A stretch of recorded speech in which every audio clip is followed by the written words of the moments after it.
just a couple here and there. It's all day long. Mm-hmm. Repetitive. That's and it started taking its toll on me. And I was like, holy crap. I'd get up and have to like hold on to the fucking dresser like that. That's not good. Yeah, just to get my freaking, okay, I think my feet will work now. Yeah.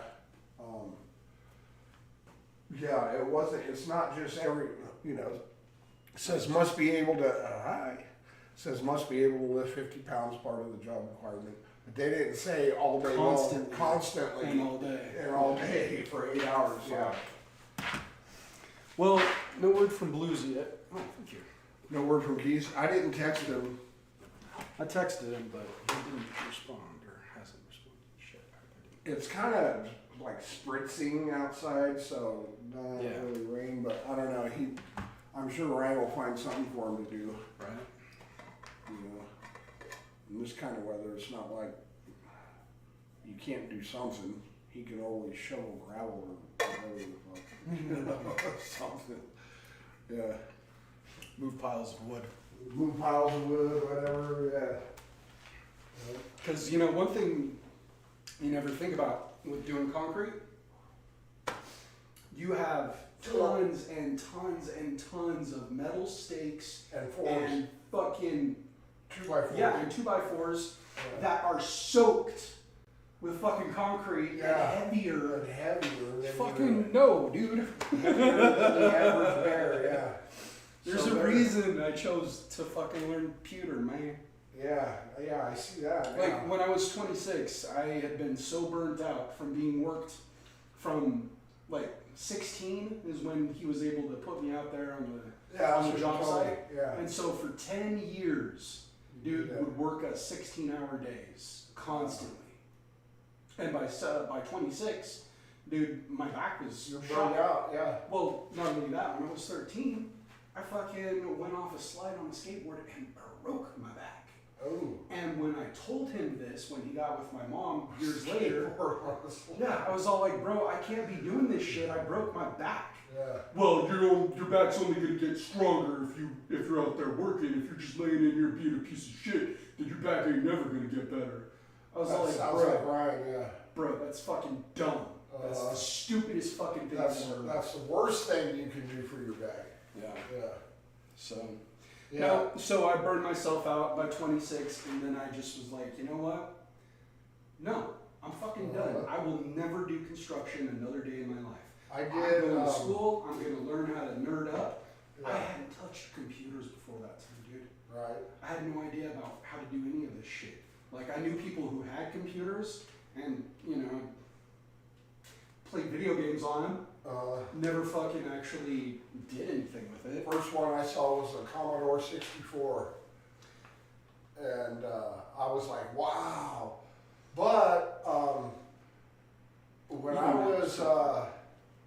I joined the Navy when I was 18, I took my ASVAB test, which is your Armed Services Vocational Aptitude Battery, and I scored very high on it. So he goes, most people that don't score that high get to choose a career out of this book. He goes, you scored high, you get to choose a career out of this book. Not this book. Which is much higher. Yeah. And I flipped through it and I want that one, storekeeper. Which is a supply, military supply. And that's what my sister did. And he goes, yeah, but you got a such and such score. You could choose. You're doing all sorts of shit. All kind of electrician, all kinds of jet engine mechanic, whatever. I said, no, I want storekeeper. Yeah. So the first thing they did was they stuck me on a forklift and put me in this big ass Navy warehouse. It's not storekeeping. That's fucking store moving. It's supply. Yeah, storekeeper. That's And so at the age of 18, I learned how to drive a forklift. Yeah. And before that, I did some roofing work with my brother, and I said, I'm never doing this again. Hell no.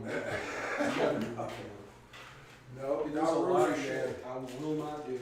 Yeah. But on the top of the list of things that I do not do is sweat. Do not fucking sweat for money. Right. And that's why I have my ass firmly planted on a heister. I sweat for enjoyment, not for employment. For enjoyment, yeah, but not for money. Not for employment. Sweat for enjoyment. Yeah. Same thing with peeing. I pee for enjoyment, not for employment. I always love that one. It's like, what? Yeah. He said it. Fucking booze. Where the hell are you at, man? He's out there goofing off somewhere. He's being something to somebody. Mm-hmm.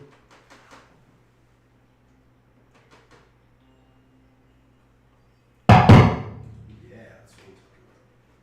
There you go.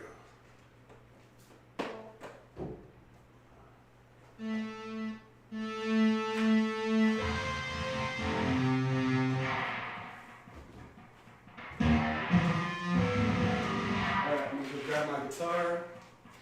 Get your guitar. My guitar.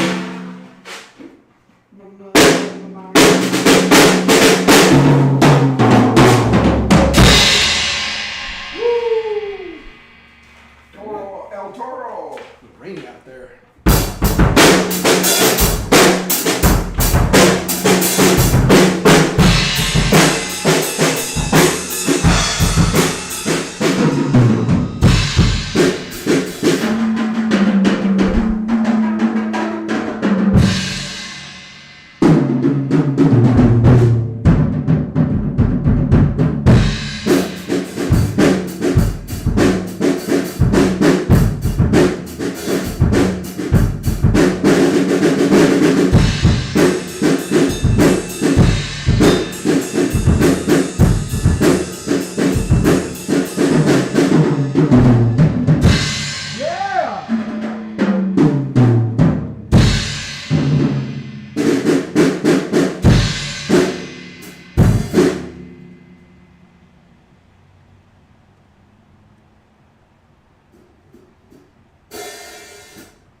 for smoke break?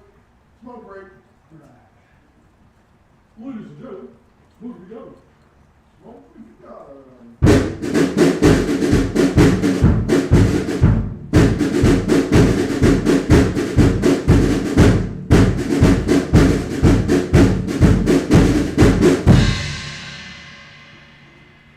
And march to that military sound of sheep. When I went to boot camp, immediately called basic training, the guy comes out and we're all still standing there in our cities or civilian clothes. And he goes, anybody here have any marching band or musical experience? Raise your hand. And I immediately raised my hand. And he goes, well, what do you do? And I said, well, in high school I played snare drum in marching band, which I didn't. But I figured, hey, this is going to get me out of a lot of, this is going to get me out of a lot of physical fucking, You're fucking trumpet at me and said, here's learn reveille. or whatever. So anyways, I raised my hand. He goes, all right, all you guys raise your hand, stand over here. You're going to be in there's 4 companies in one division. Yeah. And in one division has a drum and bugle corps. And so he goes, okay, you're going to be in company 908, that's the drum and bugle corps. And so they handed me a fucking snare drum, and I ended up playing tenor. There was this one guy that was actually in a freaking, and he was really good. And he's like, well, you're good. He's a little bit better. But he's a little bit better, so we're going to just give you a tenor drum. And it had the little batons with Oh yeah, the palm. the batons. Yeah. Or whatever. So here we are in San Diego, and we could see the other 3 companies out on the grinder, they called it. Yeah. It was like this huge fucking like a parking lot. And they're out there doing their marches, and we're sitting in this air-conditioned building in chairs, playing our. And I'm looking out at those poor bastards, and I was just, and the whole time I'm thinking, I'm glad I raised my hand with the hamster when he said, does anybody have because I'd never been in a marching band in high school, but I knew I could do it. Well, I mean, and then during our passing review at graduation, we even did the Budweiser song. It was the old one.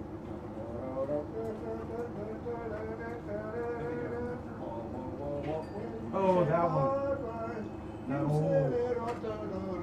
When you say Bud, you said it all. We even did that in our passing review. And there's like admirals and shit there, you know, during your graduation on your passing review. Nice. And families and my mother and my sister broke down for them. Yeah. Some more pictures of that shit. Yeah, I tried to get into the military. I really did. I thought it would be the perfect amount of discipline and information And that I free needed. training. Yeah, free training basically is Yeah. what I wanted, because like my home life, I had structure and I had discipline, but I was beginning to realize that there's a difference between the sort of discipline a narcissist asks for and the sort of discipline a militant asks for. Oh, the yeah. militant is asking for 2 reasons. The first reason is because shit needs to get done. The second reason could be because he has a fucking power trip. Who gives a shit? Right, an But- officer or something. But parents, Once you swear that oath, yeah, once you raise your right hand and swear that oath, that second, you're putting your life. yeah, exactly. Because shit needs to be done. Yeah. Number 1. Yeah. That's why you're giving orders. At home, you were given orders not because shit needed to get done as the number 1 rule, because it was never shit needing to get done was probably like the number 10 rule. The number one rule was because I fucking said so, you little shit. And because I can tell you to do so, as long as you live under my roof, and Exactly. And in the military, there's a chain of command. That motherfucker is held accountable for his shit. Yeah.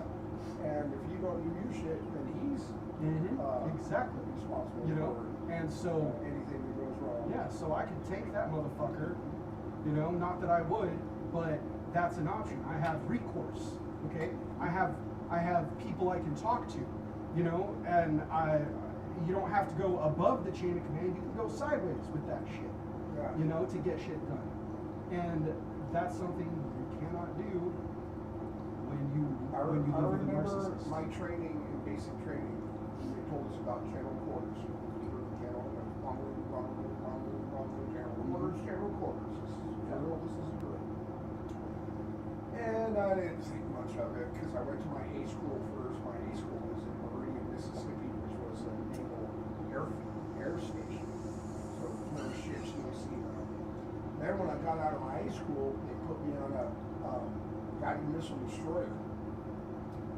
And I remember my first day out to sea. I was off duty or something. But it doesn't matter if you're off duty or whatever. When you hear that bong, bong, bong, you go to your fucking battle station. You go to your battle station. Oh, sure. And mine was under Mount 52. They had two 5-inch guns. On bow was 51, and on the aft was Mount 52. Mine was under Mount 52, and it was putting shells in a fucking elevator, went up to the gun turret, and you could feel the ship rock like that. Fuck yeah. And that was my battle station. Yeah. And even though I was the supply guy, I was a storekeeper, which had its benefits, and I'll tell you about that. But my first day out to sea, we were going to Guantanamo Bay, Cuba. And because around Cuba, there's a bunch of little islands, and they're target practice ranges for... Yeah, aren't they called like... No, I was thinking of atolls. That's what they did. They're like South atolls. Pacific. Yeah, that's up in Alaska area, but it's the same thing. But they're just rocks, big rocks around Cuba. There's no settlements or anything there, and the U.S. Navy uses them for target practices. And I remember my first day out to sea, I'm leaning up against the rail, and I was off duty, and I heard bong, bong, bong, bong, general quarters, and I was like, oh shit. And first thing I saw is they got this, in between the steam stacks, there's this thing called an ASROC, anti-submarine rocket, and it's kind of like a Rubik's Cube. So it can like turn this way, and each little cube has a missile. Yeah. No fucking way. Yeah, and so it can turn this way and this way and this way and shoot like 8 off one side and 10 off the top. This was back in the 80s. Yeah. It's called an ASROC. And I'm going to my battle station, and this thing's going like this, and I was like, what fucking running the click and clack and roll like a yeah, I was going, what the fuck? And 6 go off this side, 12 go off the top, 8 go off the other side, then it goes, and it fucking, and I'm going to my station, but I'm like 18 years old. Yeah, dude, and then they had what they called the double arm bandit, which is anti-aircraft. Yeah, the pew pew. And it's the classic. Yeah, and they I've seen those have been around forever, but well, not forever. It was new in the 80s, and they had these old drones. They were like surplus from Vietnam War, like F-4 Phantoms, old F-4s, that they would just strip them down and use them for target practice. And I saw this jet flying over, and I'm going to my underneath. You have to go below decks to get underneath the gun mount to put the shells in the fucking elevator. And I see, and on the deck they have what's like a camera lens thing that kind of opens up, and these 2 missiles pop up, and it fucking, and you can see the radar dishes moving. An iris shield. And it locks onto that. Yeah, and like a camera. Yeah. And the missiles pop up from under there and lock into this, what they call the double. I had to build an bandit. iris shield for a client once, Adrian, in that. There, so you know, yeah. And then you can see It wasn't for the radar dish is moving, and when they stop, it means they locked onto the, and it goes, and those fucking, kablam! And I'm like, holy shit! And I keep hearing this bong, bong, bong. Oh yeah, I got. Oh yeah. I was doing something. I'm supposed to be doing something. Yeah, but I'm standing here watching this shit, going, what the fuck? And this is just a goddamn destroyer. Yeah. And there was a ship in our, it was the USS California. The cruisers are named after states. There's the Utah, the California, and battleships, the Arizona, but they didn't really have battleships. They were all retired. But there was a cruiser called the California that had like 4 double armor bandits on it, and it could take down. And a cruiser is a glorified version, big version of a destroyer. Really? Yeah, Bigger. It's bigger, way bigger. Yeah, like twice the size. Yeah. And it's got. Why do they call it something innocuous like cruiser? That doesn't sound as No. mean as a fucking cruiser. battleship or destroyer. It's a battleship or destroyer. No, it's just a cruiser. It's just a cruiser. But no, they were bad at Fucking- and the one in our group. That's sneaky. I like The one in our group was the USS California, and the aircraft carrier in our group was the Nimitz, the USS Nimitz, and named after Admiral Nimitz. Anyway, but it was one of the first super carriers, what they call it, nuclear-powered super carrier, and that was the carrier in our battle group was the Nimitz, and we had 2 cruisers. One was the California, and one was I think Utah or something like that. And then we had 2 destroyers. The one I was on was called the Samson, S-A-M-P-S-O-N, Samson. DDG-10, number 10. And then you have 2 fast frigates, which are small versions of destroyers. Yeah. But they're super fast. And their main designation is to, at all costs, protect the carrier. That's their whole. Where did my come there? I remember my. Theirs is. The destroyers are pretty fast. The frigates are faster than destroyers, and destroyers are faster than cruisers. But carriers can move faster than you think. Yes, they can do like 40 knots, which is the equivalent on land at about 50 miles an hour, yeah. And my ship, my destroyer could do 48 knots. And then when I first got on it, it was just finishing being overhauled, and it was being refitted with new weapon systems and stuff.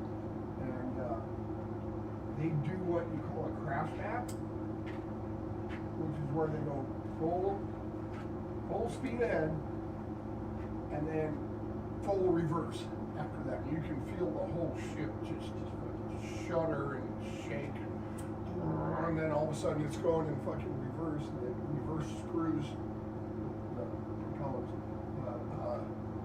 Yeah, it was a fucking trip. And then one time I fell asleep at the head. You do a watch, you do a rotation, you do 2 hours. Aft lookout, where you're just on the fantail of the ship, and you're just looking out for shit. And then you go to the crow's nest, which is up above the bridge, and you do 2 hours there. And then you go and then your last 2 hours of your shift is at the helm. And this was before it was That's all. pretty cool that they break it up into. They break it up into 2-hour. That you stay fresh. Someone comes, you stay fresh. Someone comes and taps you on the shoulder and says, been fucking staring and at the same says, thing for 7 hours. I've come to relieve you, and then you say, I stand relieved, and then they take over your thing, and you go to your next duty station. Well, my last one was at like 2 in the morning, and you only do it once a week, because they have enough sailors on board to where they can rotate, so you're not doing it every fucking night. But my last one was, my last 2 hours was from 2 a.m. to 4 a.m. and it was at the helm. And nowadays you can steer a ship by just doing this, but our ship actually had a fucking wheel, yeah. And you got a 360-degree gauge, just like this, and it's 360 degrees, and the captain will say, set course to 180, and you look at 180 degrees, and you turn the rudder, and you say, setting course to 180, aye sir. And then the guy next to you is called the lee helm, and the lee helm is where they have those two handles, to where he says, ahead 1/3. Oh, he's the one adjusting the speed. The speed. Yeah. It's called the lee helm. The lee helm. Yeah, and when the captain says ahead 1/3, he'll take the two handles and he'll go cha-ching, like an old cash register or something. It was weird. So I know And that they then have. what that does is it sends a signal down to the boiler room, Yeah. and those guys get the signal ahead 1/3, so they turn they're looking at the command So for your yours. thing isn't actually steering it; it's the boiler downstairs that's actually doing the steering. No, You're the just sitting on boilers.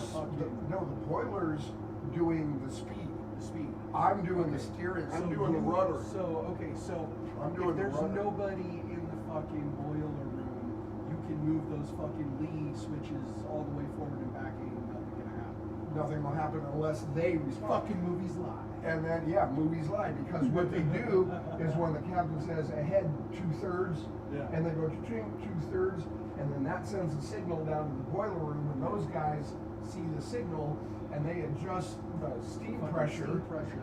and then they respond back, and then the lee helm guy says ahead 2/3, indicated and answered for.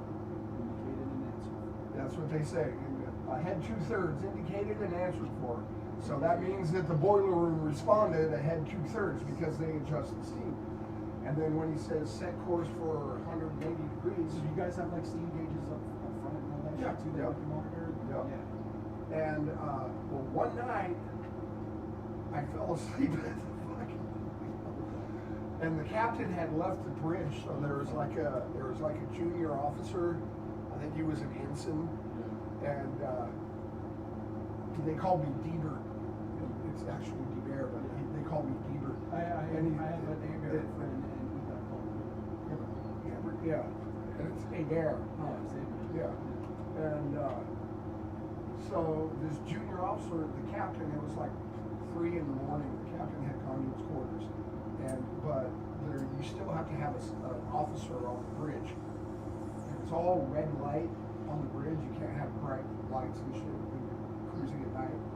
And it's just military protocol. So he tells me set course at 190, and I'm like, course set at 190, sir. And I started drifting off, and I went off course a little bit, and he goes,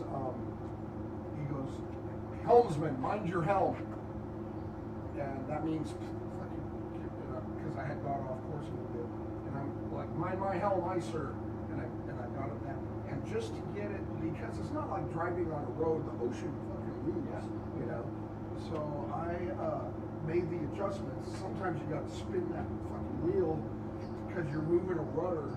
Oh yeah. On a Yeah, that's something that people don't really actually notice is that, you know, the sliding movement to the side isn't you drifting. That's the actual whole fucking ocean moving your that way.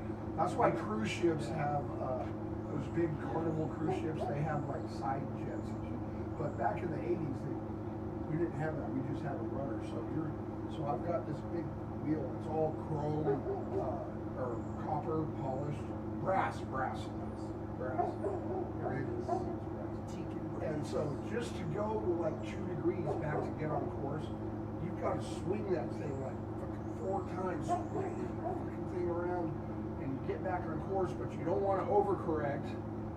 So then once you see and you're looking at your fucking gauge, it's just 360 degrees is all it is. Pretty simple. But once you see you're starting to get back to the course that was set, then you start bringing it back so you don't overcorrect. Well, the junior officer had left the bridge, and he just told me to set course to a certain, I think it was 190 or something. And, well, I fell asleep. Because it's all red lights on the bridge, there's no bright lights. And the the seas were calm at the time. We hit some rough seas in the North Atlantic up by Canada and shit, but right around Virginia they were pretty calm. And it was holding steady, and I just kind of dozed off. Well, it turned out I was like 2 degrees off course, which sent us off course by like 100 miles. It only takes minutes. Hey, there's your buddy. There's your big buddy. And he's just over there looking at him.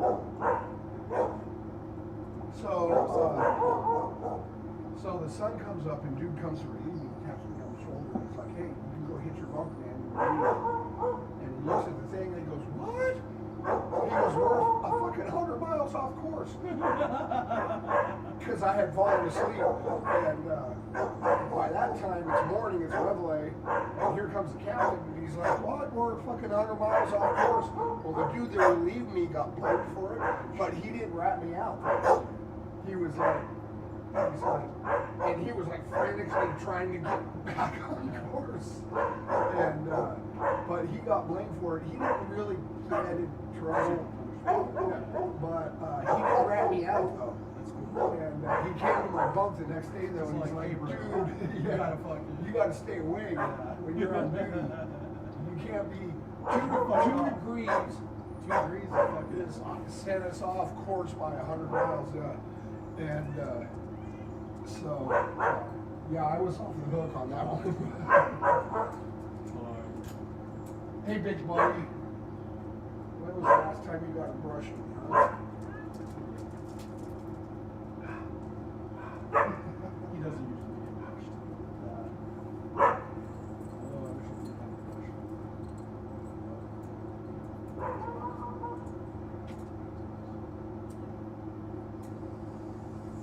They're just teasing each other. The one dog's like, this is my side of the creek.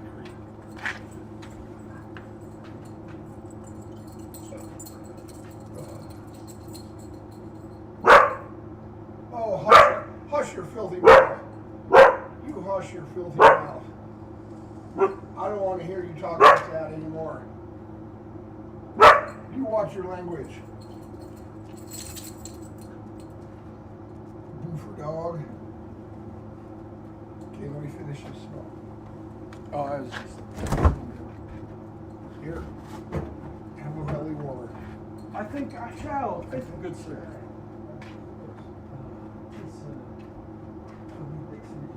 And then, one other thing I'll tell you is, because I served during peacetime, so we were always on alert and shit, and you swore that oath, you know, that you would defend the country with your life. So yeah, I was prepared to, we served during peacetime, there were no conflicts going on at the time when I served in 85. Anyway, well, there was the Falkland Islands thing going on, but that was between England and Argentina. So that was their thing. We would sometimes escort the British ships through our territorial waters altogether. But that was about it. Other than that, there was times where This one is. yeah, it was kind of cool. And just going and blowing shit up was kind of cool too. I mean, even though they were like drone aircrafts and rocks on an island, just practice. But we were prepared. But when we came into port in Guantanamo Bay, Cuba, and I bought some Cuban rum, and the guys were like, I remember that story. Yeah. yeah, where the guy gets on the microphone. Fucking A. Yeah. Fucking party going on today. Yeah, there's cocktails are being served on the fantail. And all the lights came on. And there was like 2 Marine guards on the ship, but they had German Shepherds with them. Now, I remember that you had to hide down a hole, and I never knew what happened after that. Oh, I went to my bunk. They called them coffin lockers because it's like a bunk like this, but really above, and that's all your shit's underneath there, so it has to be folded like. And I found myself doing that when I got out of the Navy, and I had a regular sized dresser, and my girlfriend at the time, her name was Jennifer, she was like, why do you fold your shit up so? Yeah, and I was just like, she's like, you got 5 other drawers in your dresser, you know, but you got everything on the top drawer. Yeah, my dad was the same. Like, I was just taught, you know, this is how you fold your clothes. Because I had to fit, that's all they have to fit. And he was also big on. But anyways, I jumped down that hatch and I ran down the corridor to my bunk, and I was laying in my bunk and I was breathing real heavy, going, but I was pretending like I was asleep, you know. But we were out there having not screwdrivers, but because I couldn't find orange juice, but I found some grapefruit juice. And so I'm laying in my rack, and here comes the fucking guards with their dogs and shit. And I'm laying in my rack because I had ran all the way from one end of the ship to the front where my bunk was, and I'm trying not to hold my breath. And they come by with their flashlights and shit.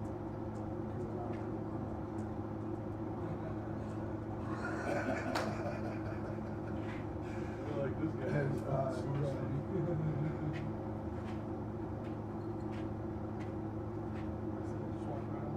Yeah, they went by. They were looking around for whoever.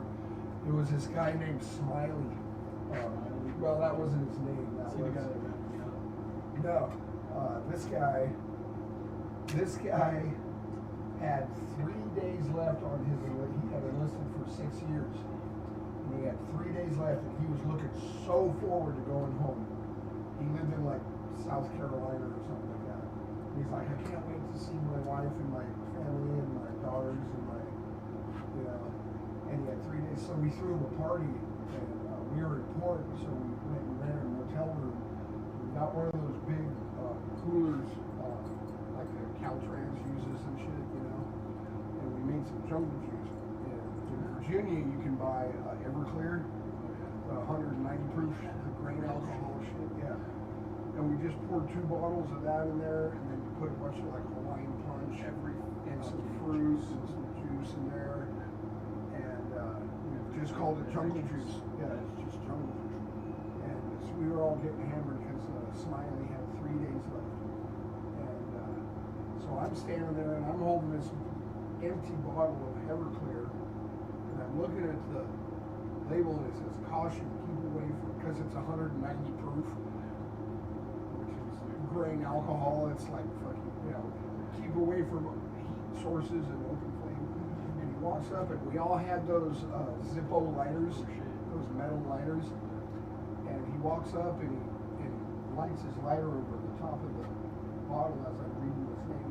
And it fucking went like lighting a torch. Yeah. And it got real hot in my fucking hands. And I dropped it. Yeah, it was like lighting a torch. And I dropped it and it broke, and I looked up and he didn't scream or yell, but he was just going like this. And his hand was scorched so bad.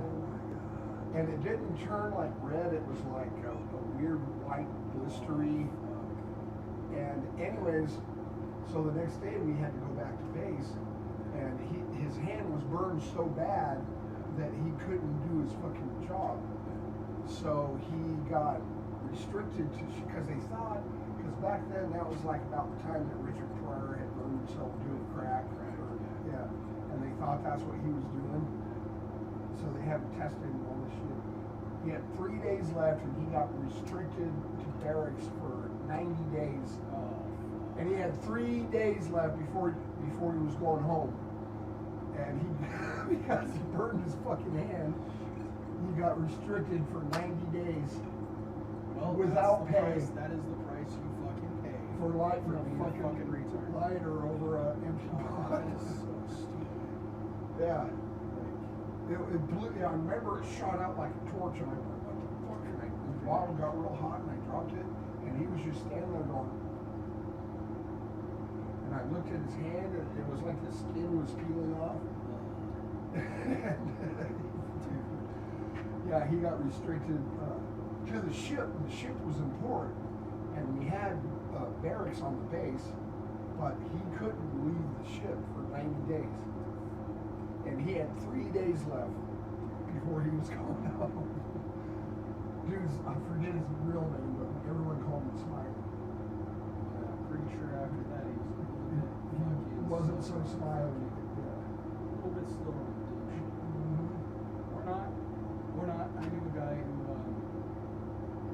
fucking was just dumb.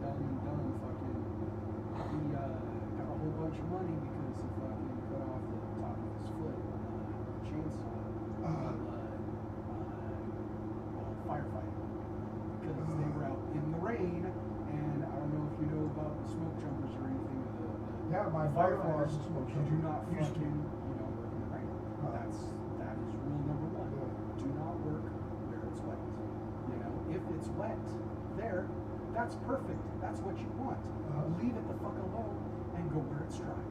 That is rule number one. And he fucking was out there in the rain With a chainsaw. and fucking cut his foot off. So you would think that this dumb motherfucker would quit while he's ahead. He decides out on the Oregon coast that he's going to go all the way to the edge of the cliff to look over the edge. Yeah, they found him the next day. Found out, yeah. Yep. And There's a forklift it's a sad driver. thing, but It is a sad thing. certain people are destined to fucking educate the others. There was a guy worked with at Harry David, a And he was forklift driver. too. Really cool guy. He was a little bit older, but same thing happened to him. He didn't cut his foot off or anything, but he was like a nature photographer. And he was up somewhere in Ashland, or by Bear Mountain outside of Ashland. Mm-hmm. And he was taking a picture of something and he decided back that he just went one step too far. And boom, down he went. And I read about it in the fucking, or no, it was on the local news actually on TV, because people don't read papers anymore. But it was like, Mike, what was his name? Mike Brewster. Yeah, and I was just laying in bed when I about to go to sleep. It was like the 11 o'clock news. Mike, authorities have identified the body of Mike Brewster, who apparently fell down a 100-foot cliff near Bear Mountain outside of Ashland. I was like, Mike Brewster. And I showed up to work the next day, and I'm like, hey, where's Mikey? We called him Mikey. Yeah. And I'm like, where's Mikey? And I was like, oh fuck, that was him. What other Mike Brewster could it have been, you know? And they're like, no, he just was taking pictures of, and he would always say, hey Marcel, he had a little desk inside this warehouse. It was just a little, like a little table desk. And he'd like, look, I went to the coast and I took these pictures. He's always showing me his pictures, and he was really into like nature photography and shit like that. It could be a flower or whatever. And he was always showing me his pictures, and I'm like, that's pretty, and he was pretty good at it too, and they were pretty cool. But it was that one day he just fucking too far. And, You know what they say? If you're working on a ladder, never step back to admire your handiwork. That's right. That's good advice. I'm gonna fill this back up real quick, and then let's play some music. Hell yeah, buddy. Hell yeah. Hell yeah. I only got so much fingers available for my bass, so we'll be hitting the keyboard soon.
other day. And I noticed this shit on my hand. Oh shit. And I was like, you don't have a blackbird bushes or anything. And then I realized that was all from Winco, from boxes. Yeah. When you were cutting the boxes open and shit. Yeah, and then I just happened to nick them or open them, reopen them or whatever. All right, here, let's refill this shot. You got it. And then let's see what we can come up with. That was the over. I kind of like that stuff. Yeah, it's kind of close, isn't it? Sounds alright. Who lost a sock? I think that's one. Is that one of yours?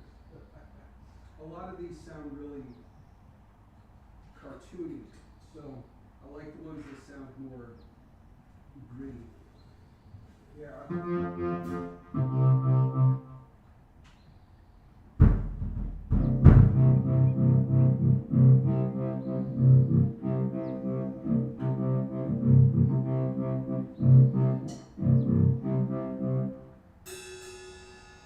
Let me see if I can loop that.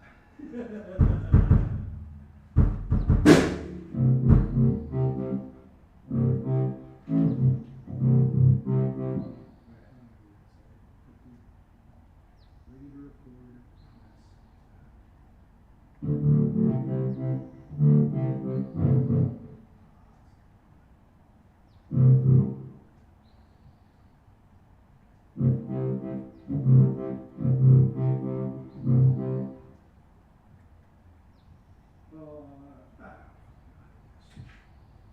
But it's also doing a loop, right? Yeah.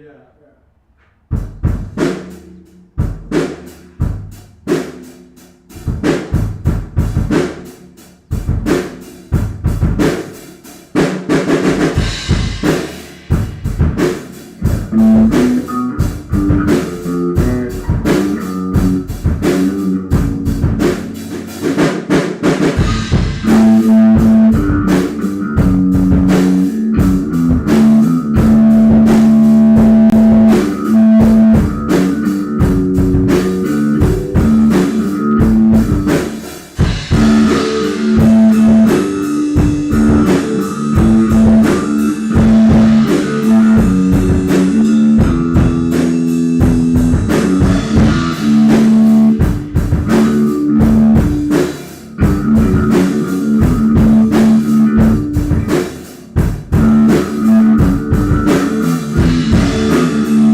to fucking solve this problem somehow. I get caught up into the Strap. I got caught up into the song and I never noticed that the strap is like bent back. Oh, it turns. I think I'm gonna put like a fucking washer over it. So it locks on. Yeah, a bigger washer. Because I've already got the thing screwed on, so it Because once you start moving around, it yeah, twists and turns. yeah, Yeah. yeah. That was a good warm up. Yeah, that was good. Yes, you love. No?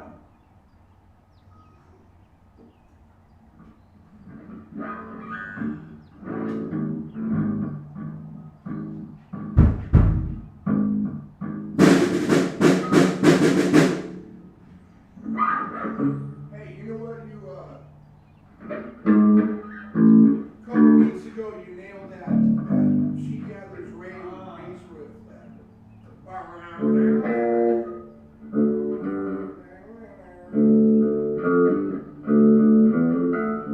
There it is. There it is.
song out of it anyway. Yeah, we could I still. did. Yeah. I think that even if I didn't get what was there, like it would still fall. Yeah, because we could still do like the base premise and then like a bridge. Yeah, because there's still a high point where it's like.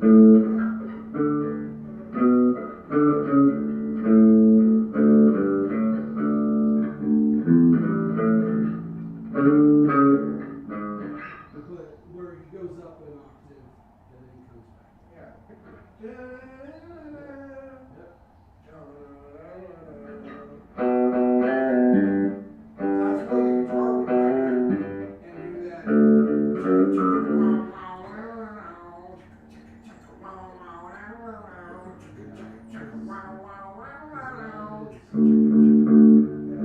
But hey, we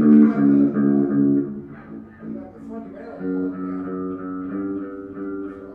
So that's good. That's always good. Dude, I wouldn't mind learning a couple of block flowers. They were one of my favorite bands. Like the big three for me at a certain point in time was Gin Blossoms, Collective Soul, and Smashing Gin, Pumpkins. I never liked Smashing Pumpkins, but I do like the Gin Blossom. I really liked their first album, Brand New Misery or something like that. Sons of Misery, yeah. Yeah, but what about Soul Silence, Sweet Misery?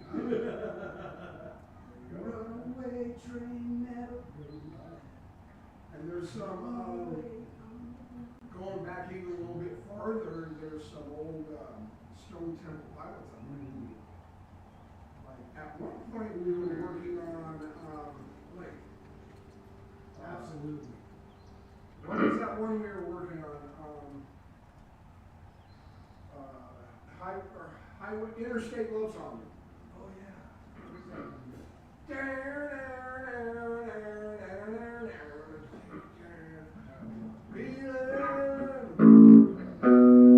Like a hand across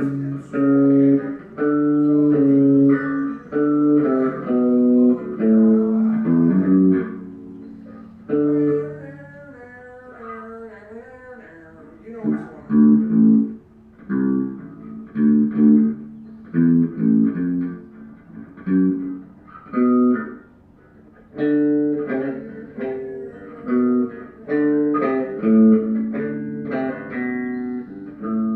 Almost, man, so close. There it is right there.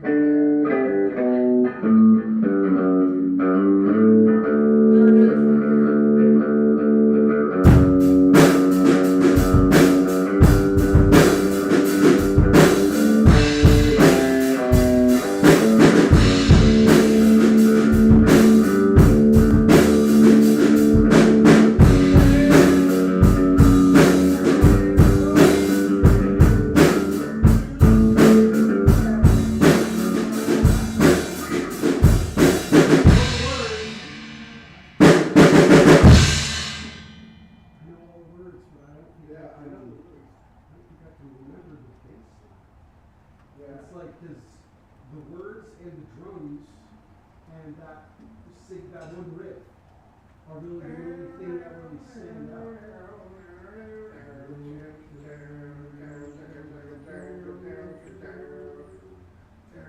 Yeah, but then like there's other slow parts. Like a hand in rusted chain. So do you laugh or love to cry? Bye.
kind of in that 90s place? Well, I mean, yeah, but what else are we kind of like close to getting near? Because I don't know if Rocky Mountain really fits in with that, But we did some. yeah, there was some relations. Let's give that a shot. See what happens. I don't remember that, but I can't. Like,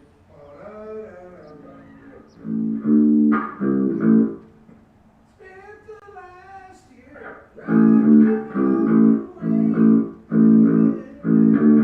might be boring for you. Probably be boring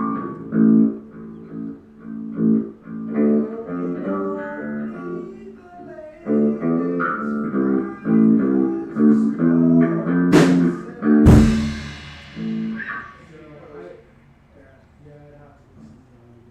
what else is it fits between? What else fits between? and Interstate Love Song, that would be that would be like that E6 song.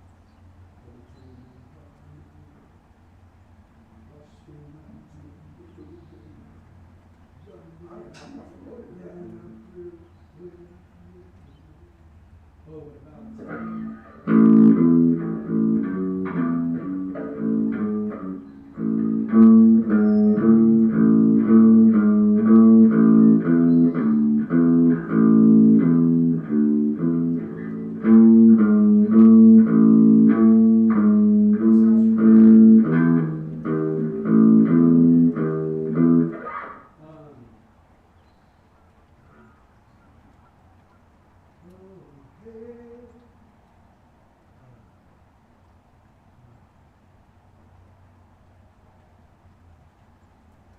Or It's got you where I want you. Got you where I want you. oh yeah.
some pretty cool shit. Hell yeah. The first one before they give it to the baby song, the first one, the one before that, gotta keep them separated. Fuck yeah.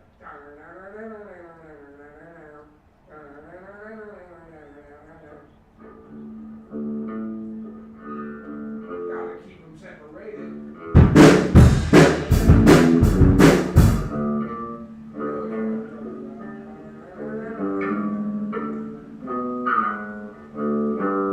By the time you hear the sirens, it's already too late. Won't keep the boy down to jail.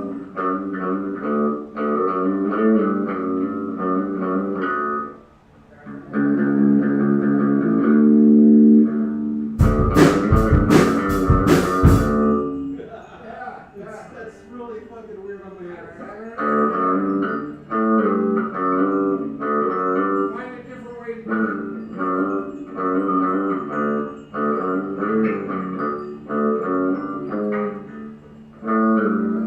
Just gotta learn that.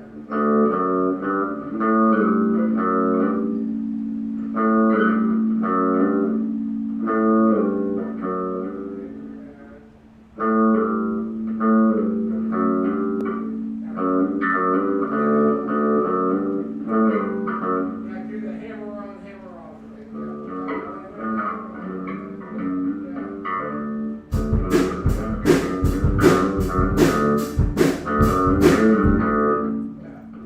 I'm gonna have that's gonna be sick. That's gonna be a sick one. By the time you hear the sirens.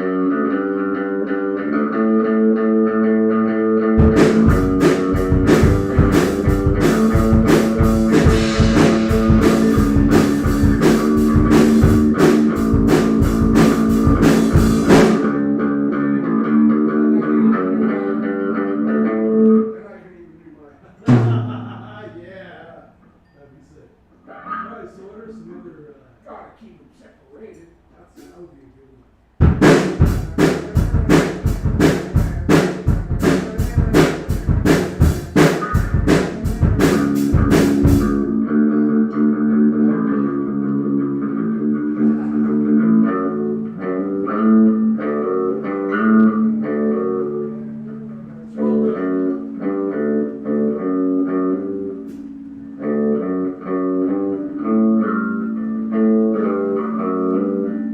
So it actually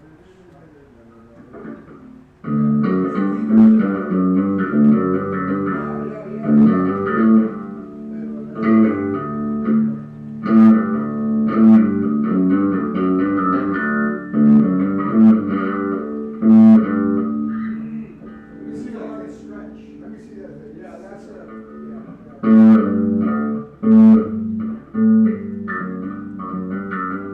I think there's an easier way around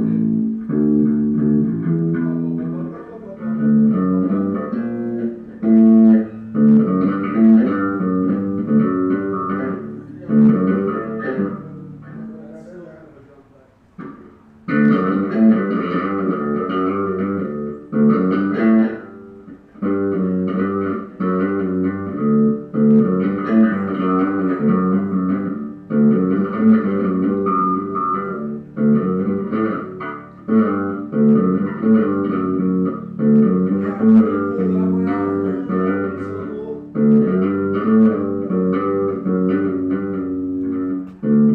Guinness!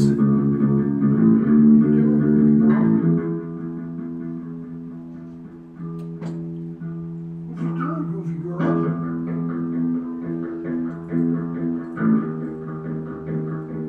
What you doing, goofy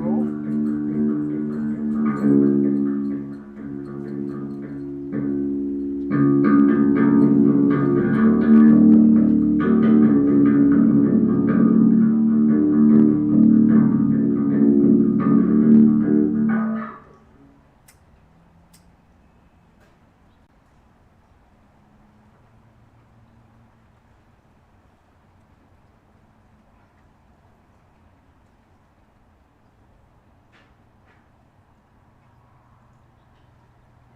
Almost sounds like a scale, kind of like a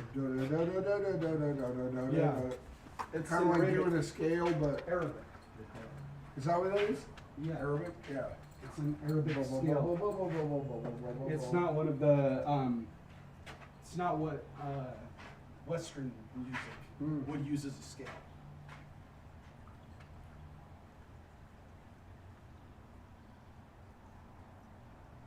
But yeah, I want to learn that one. Fucking A, man. That was fun. Yeah. Gotta keep them separated. Hey, can you see the rainbow? Where's it at? Oh yeah. Huh? That's right. Yeah. Bright blue sunny skies on one side. Yeah. Welcome to springtime in Oregon. Blue sky and rain at the same time. Love it. Mm-hmm. It reminds me of Guam. In Guam, it would be bright and sunshiny overhead. In where? In Guam, it would Oh, be bright Guam. and sunshiny overhead, and you'd have clouds off to one side of the island, and it would be raining all over the entire island sideways. Fucking even But though warm there's and warm and sunny. But at the warm same- and sunny at the same time. Yeah. yeah, it's beautiful. You've never felt that kind of fucking. See, like, look at this. That's an exhilaration. Yeah, see, this is.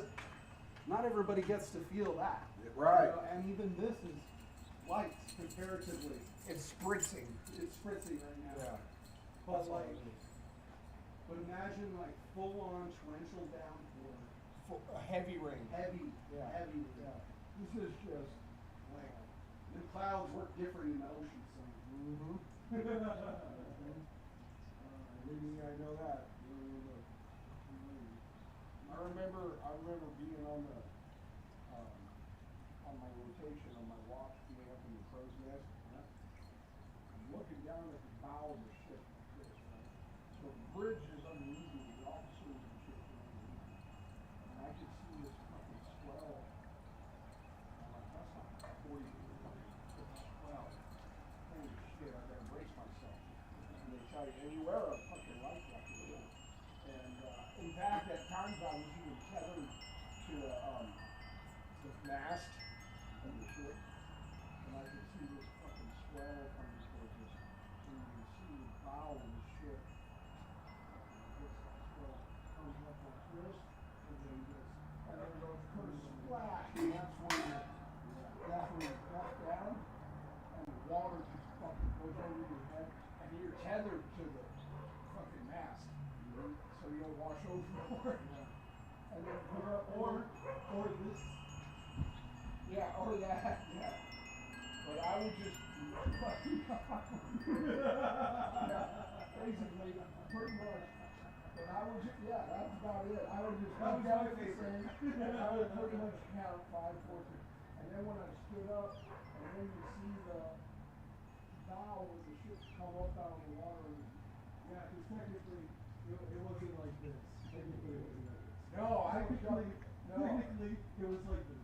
Oh God, help me. There were some scary moments out there, man. Dude, the ocean is so beautiful and so sinister. It is one of the things I love the most. Like, I don't like inland. I don't say that I don't like inland bodies of water, because I do. I absolutely do. I do. I like But, lakes. but the ocean. I feel like I came from the ocean. I'm Yeah. from Guam, you know, and Right. we're surrounded. We are on the edge of the Marianas Trench, which goes way down in the Which is the deepest part of the Pacific, Yeah, of so- any ocean. So if there's a All of fucking culture of mer people down there that have been, you Way know, down there. that have been interacting with my island folk, maybe I got some of that. Okay, Isn't so it check like- it out. Check it out. Check it Isn't the out. Marianas Trench like 2 miles deep? You see on this side, Yeah. Oh See? yeah, you got gills. and then on this side. Yeah, you got Yeah. gills. Okay, ever tell you the story? Yeah. My mom said that when I was a baby, she knew that I had gills. You're like She knew that I had gills, dude on that movie Waterworld. and I fell asleep in the bathtub And didn't drown. and didn't drown. But the doctors freaked out, and they cauterized them shut. Oh, really? That's They made him shut. That's Oh, the you're weird thing. Hey, there's pizza if you guys Hello. want pizza. damn. I just ate pizza for What are lunch. you all? But dolled thank up you, for? though. My job. Your job? You get to look that fancy at your job? I love it. I love it. I'll talk to you guys Hey. later. All right. Oh. Sorry, I got distracted. Come here, But, Guinness. no, that's the weird thing about, Wow. like, you know, when they say, is there anything weird that ever happened to you in your life? Yeah, my mom told me a really fucked up story about the weird wrinkles behind my ears. And And maybe, so the doctors thought maybe it I was, actually had gills. So and what? doctor Would the doctors thought it was like a birth defect or Yeah. something? Yeah. They, Yeah. they said, So well, that's they- what she said they said. Yeah. So she could have been bullshitting me to Right. tell me fucking some weird story about why I have fucking weird ass ears. You had gills, man. I had gills. That's a trip. Yeah. That's a fucking trip. Yeah. Oh man, I gotta tell Tammy about that one. That's a trip. She's But I only have my mom's word for it. Yeah. But when people look behind my ears, they say, "Whoa, looks like you have gills." I'm like, "Stop saying that! You're giving me a complex! Don't tell me that! Now I believe my mom!" Who was that was in that movie? Oh, Kevin Costner. Kevin Costner, Yeah. man. I don't want to be a Kevin Costner. I want to be a John Hamm. You know that He's a movie nice was guy, but he'll fuck that you up. movie was a huge failure in Hollywood, but it cost. I liked that movie. I thought did it was too. fucking rad. I thought it was pretty cool. I always And, thought he was an the asshole, smokers, but I the, still thought it was rad. The fucking smokers. Oh yeah, Dennis Hopper. Dennis Hopper, yeah. Fucking A, dude. Yeah. Dude, I love that scene. I love that scene where they capture the little girl, and she's all like, "My man got mad skills, son. You don't even know what he's gonna do. He's gonna pop up. He's gonna be all like, bop, bop, bop, all up on your ass, and you're gonna be all like, what?" And then in the background, it's all like actually showing him doing the real shit. Oh, Kevin Costner, I hate you, but you look so badass right now. But when he swam down Yeah. to what used to be like New York City or Yeah. something, and there was even submarines down there that were sunken, Yeah. and he had gone way the fuck down, Way down. way down, and you could see the old skyscrapers and shit, what used to be a city. Mm-hmm. Yeah, Yeah. that was kind of a trip. I liked that movie. It sank at the box office. I think it still kind of became a cult classic. For It became a cult classic because there were a lot of people that believed that someday shit would be like that. it will be like that. Yeah. You know? And you never know. I mean, that's pretty logical. Humans do evolve in weird ways, and honestly, if you were lost out there on a fucking water world without all the modern technology that we do have today, you would never fucking know. Survive. You would never know if there were islands, inhabitable fucking Yeah, land yeah. anywhere. I mean, You there have could no be idea. giant fucking masses of land available to you, and you would never know. Never know because it could be so Yeah. far away. Yeah. So No, far it could be away. fucking 200 miles that way, and you'd never know Never because know, yeah. your resources are right here. Unless you saw a bird or something. Uh huh. And I think that's how he found that one island because he saw a bird. Heard. Yep. He saw a bird flying by and he's like, okay, that's gotta, He's like, that's new. yeah. And then there was that movie. Now here's how the Earth goes through its cycle. Is they had that movie, The Day After Tomorrow. Day After Tomorrow, I feel like the onset of that shit Happened too way fast. too quick. Yeah. Happened too fast. Yeah. But I will adhere to the fucking evidence of Another ice ages. undigested grass being in the mouth and belly of mastodons who are flash frozen. So I Yeah. do believe that shit can be flash frozen. Yeah. I just don't believe that It'll happen that fast. That it will happen that fast. I believe that it's going to happen in several stages, and that mastodon was a hanger-on of somebody, but I mean grass. It did have grass. Yep. It wasn't all ice. There was grass. So, and the Earth goes through its cycle. Yeah. They say every 10,000 years, Mm-hmm. and we're due for another ice age. Yeah. We're overdue, actually, for another ice age. But it's gonna happen. And I it just will. watched a video that talked about Yellowstone. You might like this video. It's actually It's a volcano.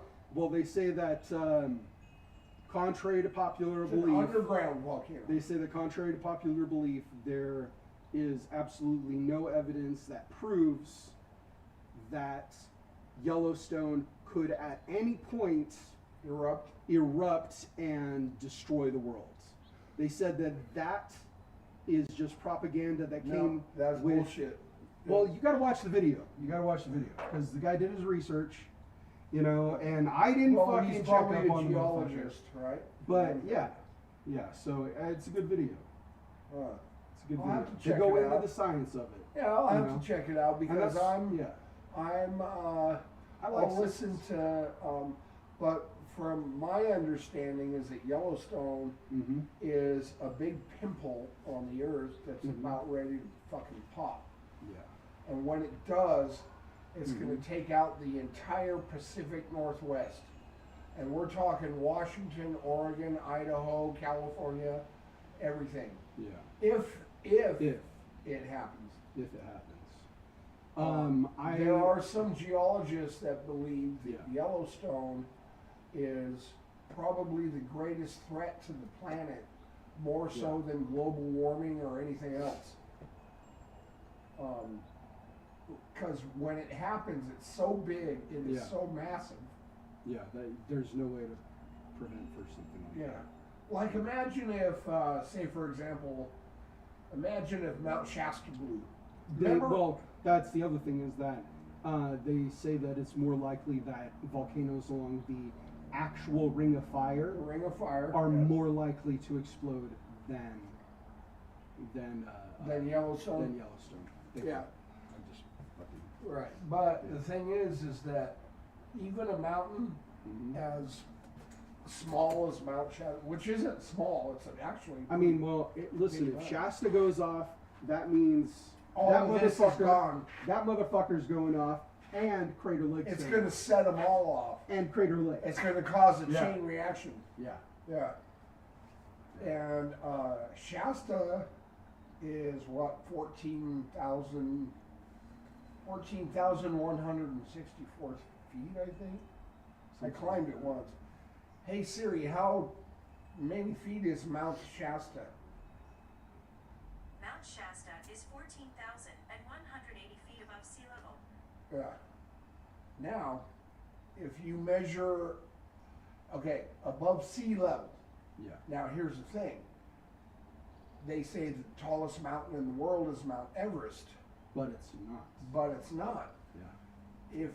That depends on if you measure a mountain from sea level. Mm-hmm. Now, if you measure a mountain from the base Yeah. of the mountain, then the tallest mountain in the world is Hawaii. Yeah. Because the base of Hawaii is a volcanic Yeah. mountain, Oh yeah. but Absolutely. the base is way below sea Yeah. level. But the actual reason it gets that distinction is not because of elevation from the base of the mountain or otherwise. It's from Above sea level. not above sea level either. It is because the Earth is oblong. It is not an actual Round. complete spheroid. Yeah, it's Yeah, not a it's sphere. it's oblate in places. Mhm. And so if we're measuring from the Oblique. center of mass, Yeah. from the center of mass of the planet, that means that The core. Everest is not the biggest mountain. Right. Yeah. So it takes a bunch If of you other measure things it, into consideration. there's different forms of determining the Mhm. height. Yeah.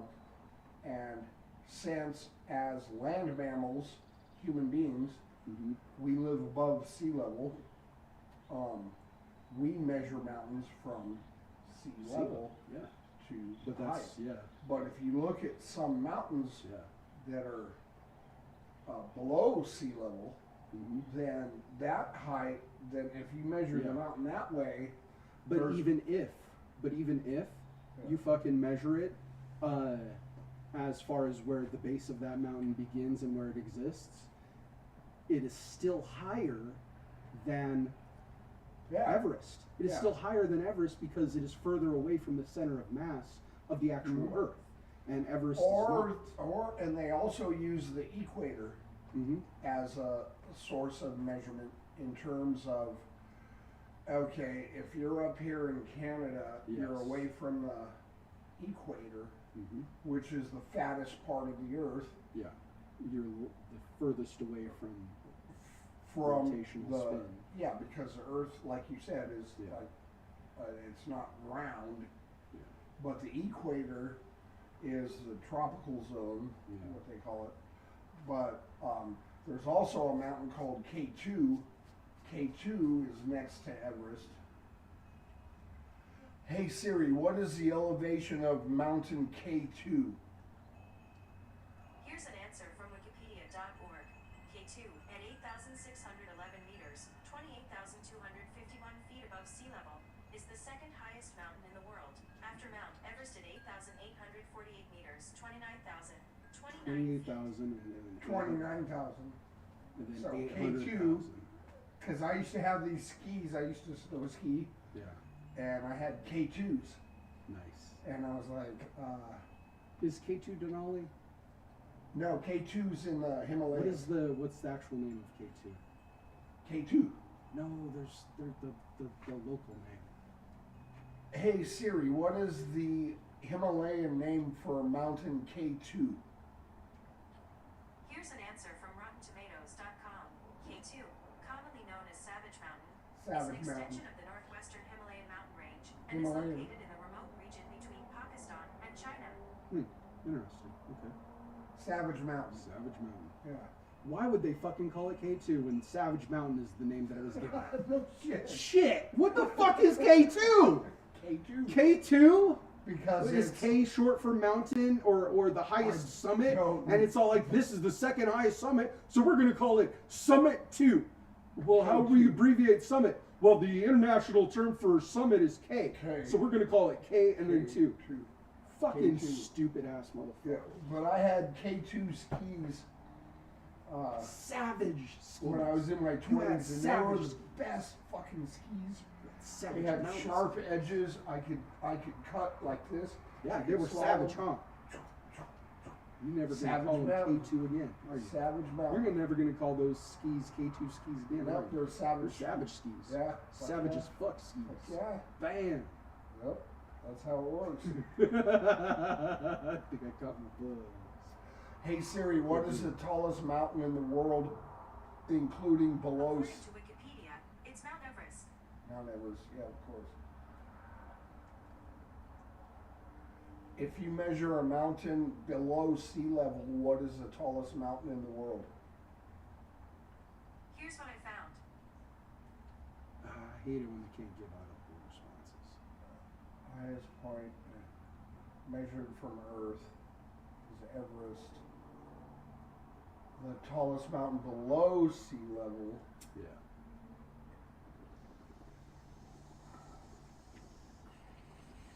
Mount Everest. They keep saying Mount Everest, but that's not true. It's because they have the highest amount of search results. The other shit is new. Yeah.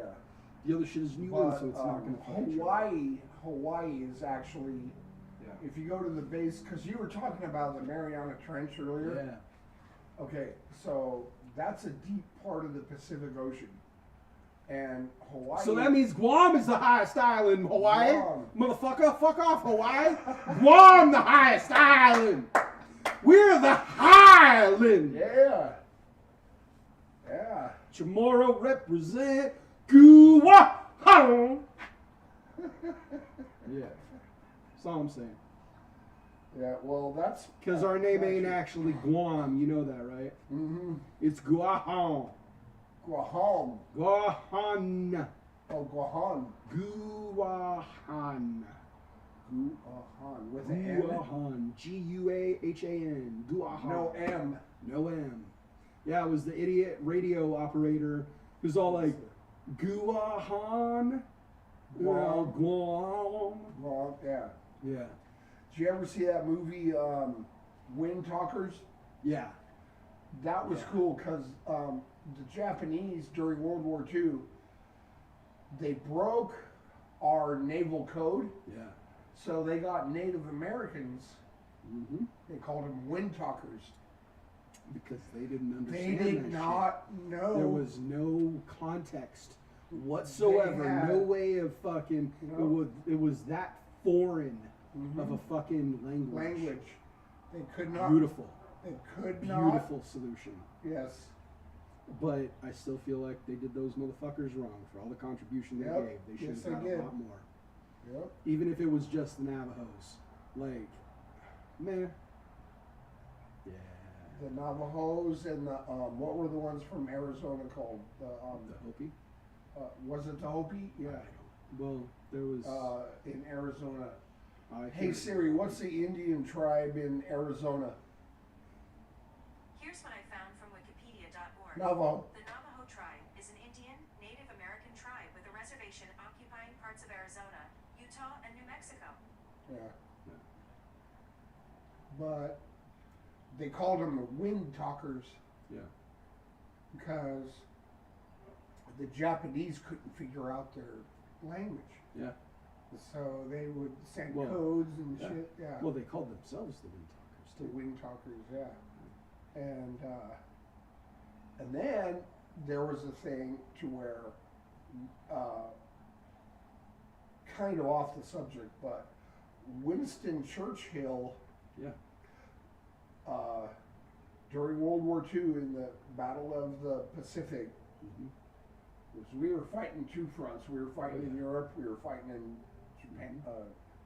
Yep. We had a Pacific. European theater and So a Pacific European theater. theater and the Pacific theater, but Japan. Winston Churchill had broken. Winston Churchill had British spy ships in the Pacific Northwest that broke Japan's radio code. Yeah. So he knew. Excuse me. He knew that Japan was planning on attacking Pearl Harbor in I heard December. about that, but they thought it was a He bluff. didn't know what day specifically. Yeah. He didn't know it was going to be December 7th, which it was December 7th, 1941. But he knew it was going to be in December because the British, of all people, had broken Japan's radio code. Yeah.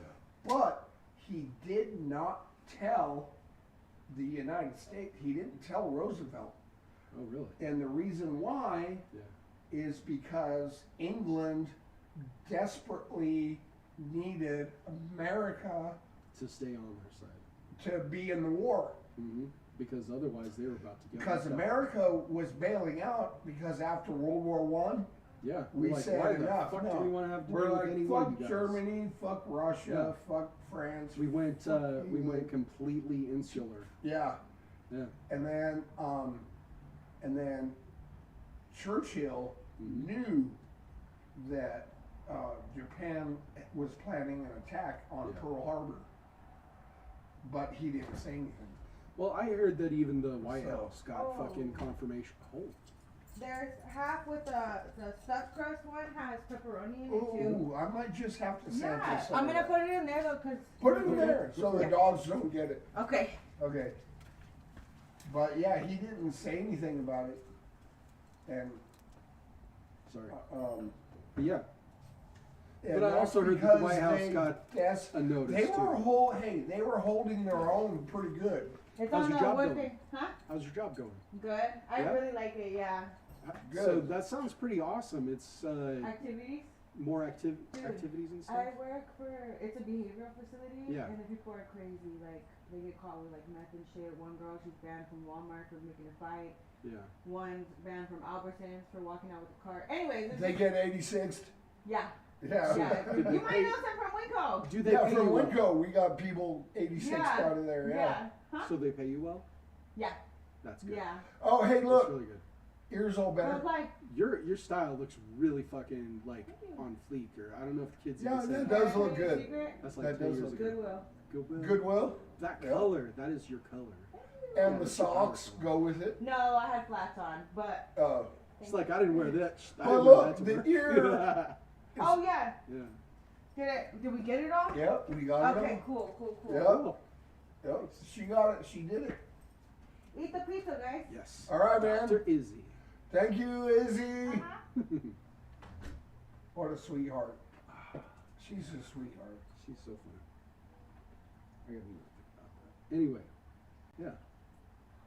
So yeah, Winston Churchill knew about the Pearl Harbor attack, but he didn't say anything because England desperately needed America into the war. They were holding their own against Germany because they were an island, and Germany didn't have amphibious capabilities really at the time. They had an air force, they had the Luftwaffe, Yeah.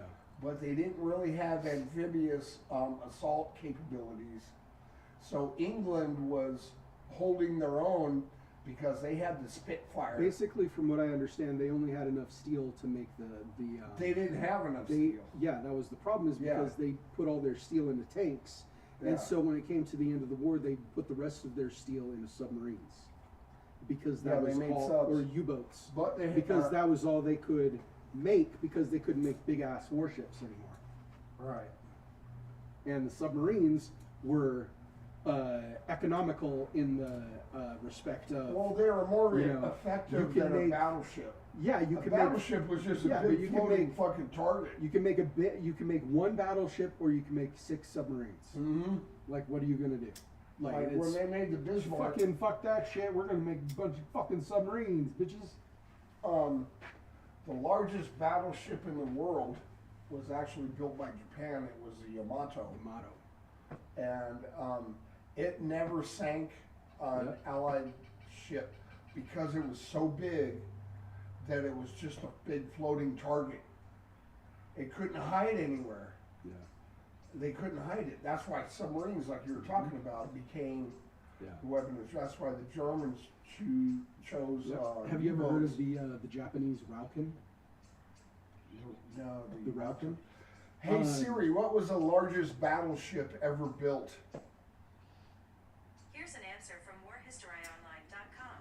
The largest battleships ever built were Yamato and Musashi of the Imperial Japanese Navy. Yep. Yamato. Ask her what the Rauken, the Japanese Rauken was. Hey Siri, what is the Japanese Rauken ship? Basically, Okay, the zero of I the found sea. this on the web for what is the Japanese welcome ship. Check it No. out. Rauken. Now, R-A-U-K-E-N. R-A what? R-A-U-K-E-N. Basically, it's the zero of fucking. I didn't get that. Could you try again? The thing is that, and there's another thing about World War II aircraft, which I know a lot about, only because my mother lived through the Nazi occupation and shit. Mm-hmm. The German Messerschmitt Me-109 was a very effective fighter. And then the British came out with the Spitfire, which turned back the German Air Force attack on England because the Spitfires were very effective. Now they used Rolls-Royce engines, and the German engines were made by BMW, Bavarian Motor Works. Yep. And then the Americans, come out with the P-51 Mustang, Yeah. which was highly superior in design to the Messerschmitt and the Japanese Zero.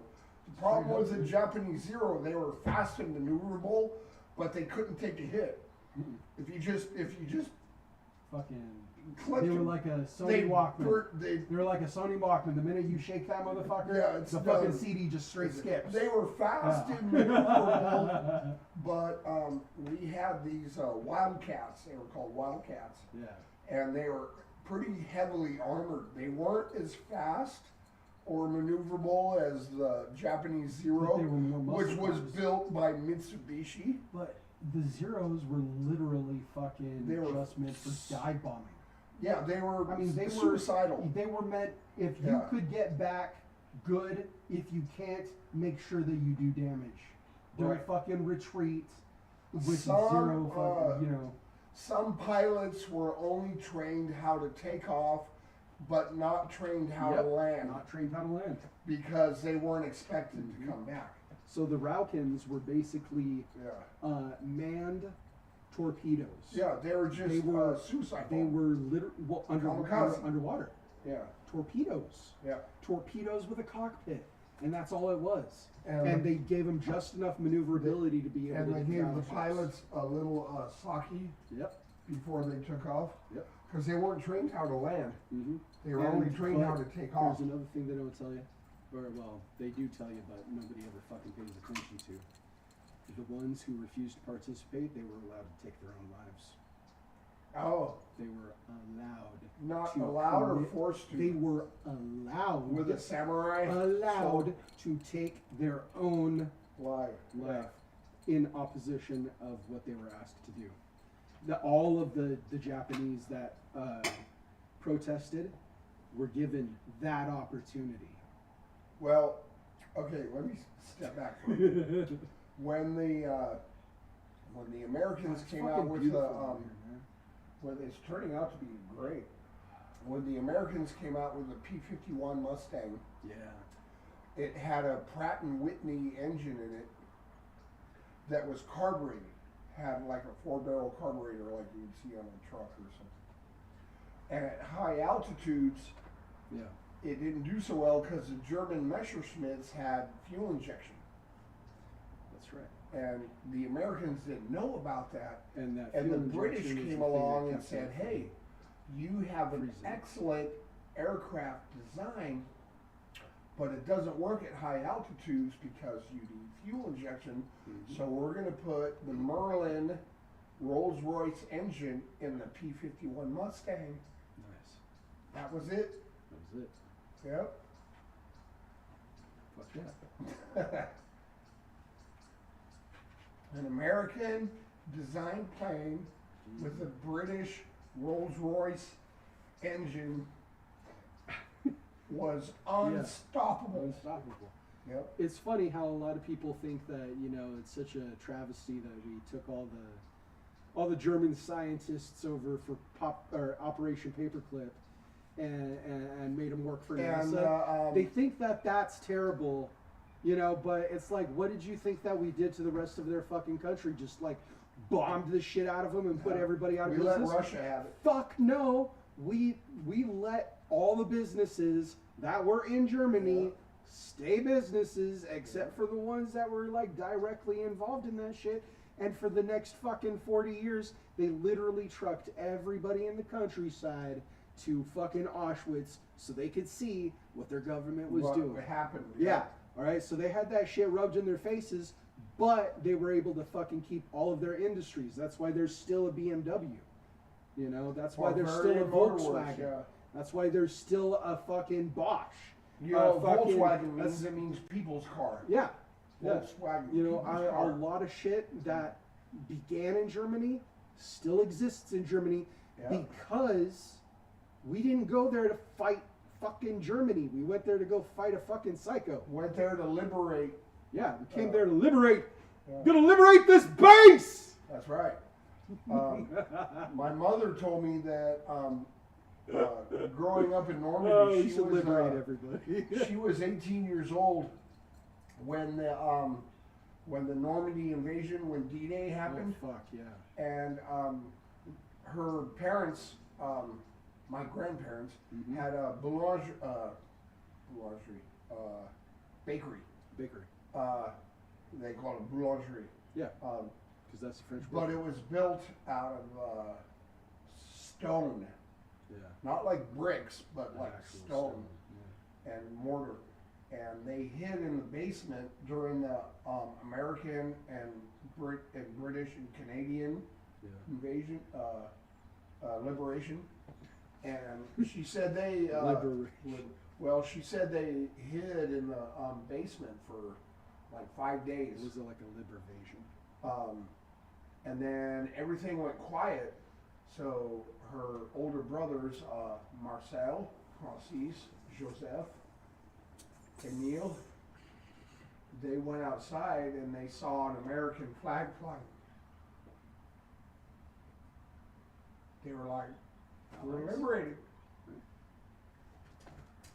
So her brothers went running across the field like this. Look at that. And her brother Francis, which is my middle name, Marcel Francis Guibert, stepped on a landmine right in front of her. Right in front of her. And she was 18 years old at the end, right at the end of the war. And Mother. Krusty, this side? Yeah. And she said all that was left was one jawbone and an ear. Oh my God. And she went down on her knee and she was trying to Pick it up. she was trying to put his head back together. Yeah. Yeah. And her other brothers had to pull her off. Yeah. And but like right from here to the trailer was the Americans. So it got close. That close. Yep. They were just running to greet Running to liberty. yeah. Running to safety. Yeah. You know? So just he because almost made it through Yep. the war, but at the last fucking minute, boom. Yep. Stepped on a landmine. it's like the guy that survives the fucking hurricane only to get killed by fucking debris cleanup. Oh yeah. How many people fucking die of debris cleanup? Uh-huh. Fucking clearing. More than you think. In Guam, there are entire sections of jungle that are still fucking fenced off and completely forbidden to go into, unless you buy a fucking $50 fucking Insurance? It's an ordinance collection certificate that you have to get, and you can't get insured. If you buy this, that is your waiver of I'm going in to die. But people will still buy these fucking certificates and go into the jungle and fucking collect grenades, mortars, Oh, shit. guns, all Leftover sorts of shit, leftovers. and fucking just sit there with fucking Detectors? a detector, Yeah. and just go over everything. That's crazy. And they Wow. and they pay them really well. Yeah. Like a grenade alone is $50. You know who did that was what's her name that got killed in the car crash? The princess. Princess Di. Yeah, Diana. She went and cleared up She minefields. did mine Yeah. mine extraction. Yeah, that was her thing. Yeah. Yeah. You know, because to even this day, years and years and years and years after the war, a fucking mortar will still blow Yep. you the fucking kingdom come. Yep. It'll pulp you Yep. like a fucking stepped on banana, dude. Yep. God. And they're my mother told me that the ones the Germans used in France were, if you step on them, they weren't designed to kill, they were designed to Yeah. maim. They were designed to maim because they wanted information. And not only that, but it takes two soldiers to carry It slows you down. yes. Mhm. And so it takes two healthy soldiers Now, to carry a wounded Was soldier. it the fucking Germans that made the belly buster? That was the popped up in the air. yeah. Yeah, Yep. those were some savage motherfuckers. Yep. That was some fucked up shit. And then the same with the North Vietnamese, the bullets they use in Vietnam, yeah, we're covered in they were shit. called tumblers. And the tumblers weren't designed to kill, but to They're- maim and infect. and infect, because it takes a lot of American soldiers to take that one wounded soldier out, so that reduces the number of. It makes them form into a cluster. Yeah, so they were called tumblers. Yeah. They didn't, like the M16, Americans had the M16, that was just designed to just kill. Yeah. But they had. Well, we figure that just straight up ending you is the more humane way to go. Yeah, just kill them. Which I don't know if that's actually, no. That's probably actually, I don't know, man. I just think that hurting people and ending people's lives is just not the right way to. Yeah, war just not the right way to sucks. It's 7 o'clock. Let's do a couple more songs. Fuck Call yeah. it macaroni. I'm switching over. We got some pizza in here. Yeah, my fingers is fucked. Your fingers are slow.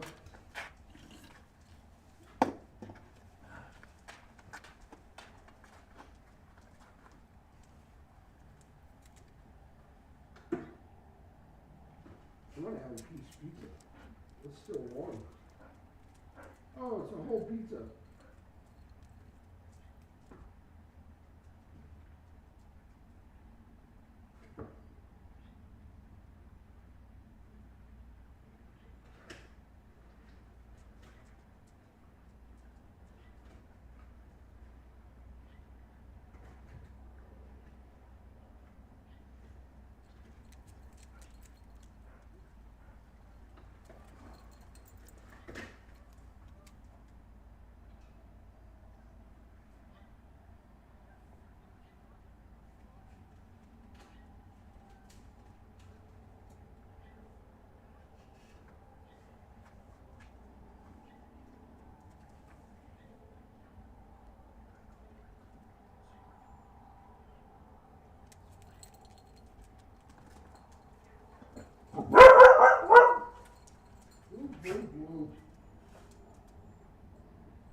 Holy dog heads.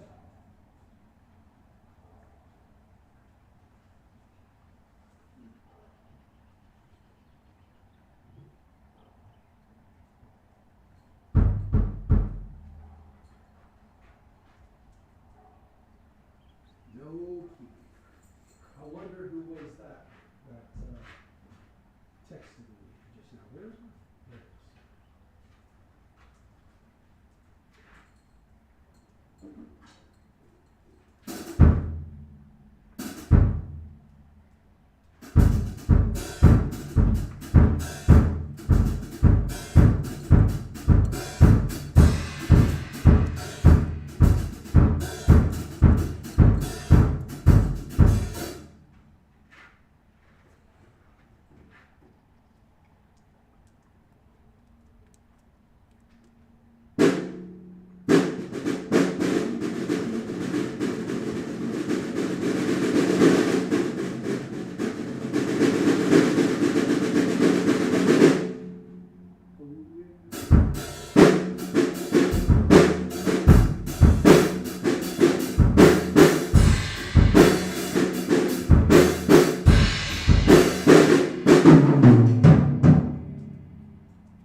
That's like, it's hard to believe that little thing can put out those kind of sounds.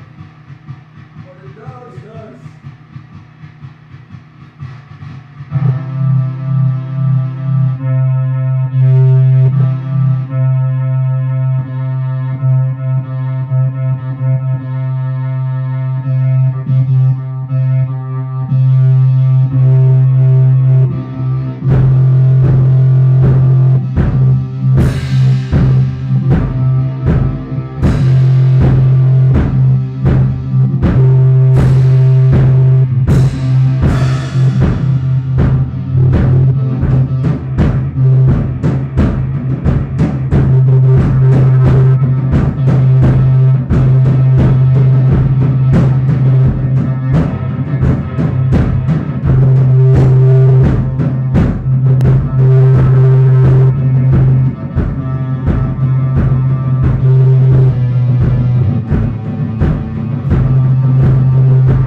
That was so good. That was a fucking awesome song. Alright, I think Keith is fired from playing toaster. Yeah. He is now rolling in the face. Because we got a new keyboard player. Yeah, I think that's where. I think that's where the toaster is. And all only competitors are not. Yeah, well, it comes back to you as when it comes to your buddy. Snatches of things and not transpose your fingers as you're kind of like down the scale. I went, And all of a sudden my hand just did. I went, I actually had a drum set stored for me in the rain. It was a beautiful chocolate double bass. And, it was when I first moved to Oregon in 1999. And I had everything packed in the U-Haul except for my drum set. All I had to do was take it across town and put it in my sister's garage. And my next door neighbor said, my name was Phil. He said, "Now, man, just put it in the garage." I said, "I'll be back in 1 week, so come pick it up." But the U-Haul's full, it won't fit. He said, "Yeah, just stick it in my garage." So I go back, it was actually like 3 weeks later. I knock on the door and it's still Vietnamese woman answers the door. "Oh, Phil, he's not in here no more." And I was like, "Hey, well, where's?" Anyways, that's how I was. So I went probably 3 years without playing. But once I picked up a pair of sticks and started playing again, it took a minute, but it came back. The same thing with the bases on the 17.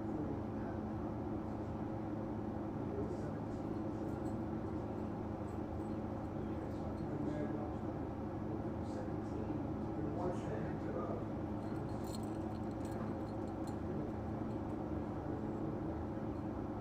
sounded great to me.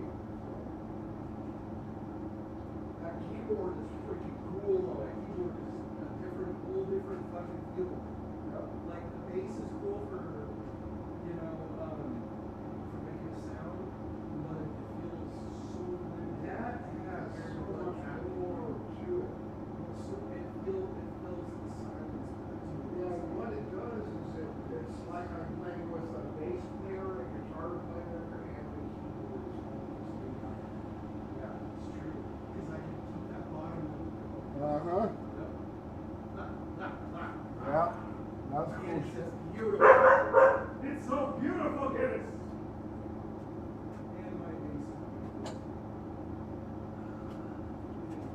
bass.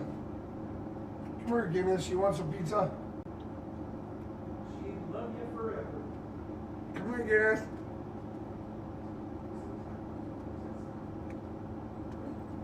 Come here, Guinness. Come here. What's that? Come here.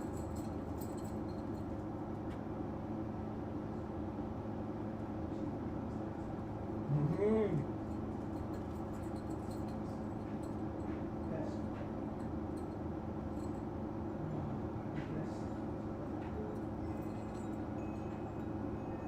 Ladies and gentlemen, thank you very much for attending this special episode. We had neither the news nor the news. So, we just have to make do. I couldn't get it to run any better than that. Yeah. So. I'll work on it. Dr. Seuss. You could do it in a car. You could do it near or far. But I'd rather go and do it in the middle of the bar. Yeah. Alright guys, thanks for watching. I hope you had fun. I know I did. We will see you on Wednesday. Or maybe Sunday. Maybe